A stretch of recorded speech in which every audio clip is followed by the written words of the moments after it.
आप पुनर्जन्म को मानते हैं, परंतु आत्मा को नाकारते हैं। यदि आत्मा ही ना होगी तो पुनर्जन्म कैसे होगा? सत्य कहा आपने, किंतु इसमें कोई विरोधाभास नहीं। आत्मा के बिना पुनर्जन्म हो सकता है। कैसे? आपने आम का फल देखा है?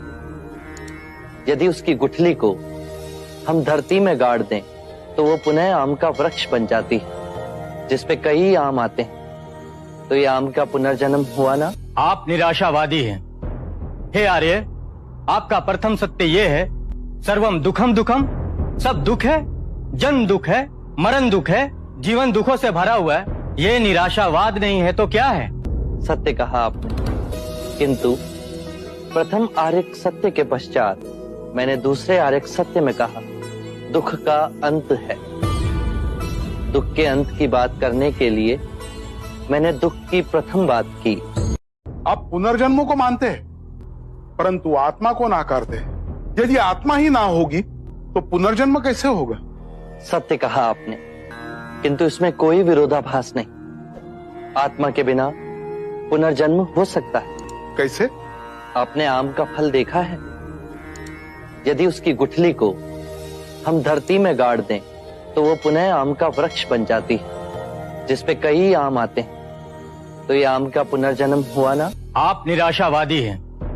हे आर्य, आपका प्रथम सत्य ये है, सर्वम दुखम दुखम, सब दुख है, जन्म दुख है, मरण दुख है, जीवन दुखों से भरा हुआ है। ये निराशावाद नहीं है तो क्या है?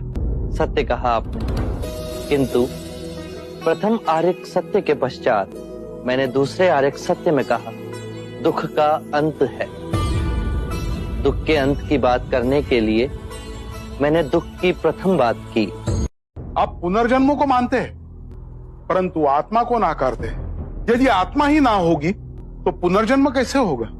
सत्य कहा आपने, किंतु इसमें कोई विरोधाभास नहीं। आत्मा के बिना पुनर्जन्म हो सकता है। कैसे?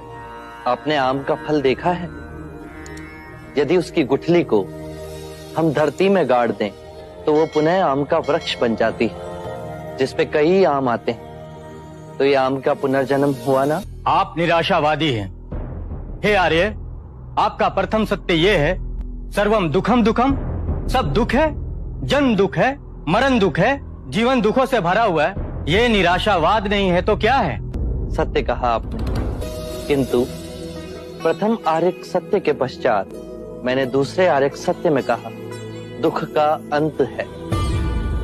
दुख के अंत की बात करने के लिए मैंने दुख की प्रथम बात की।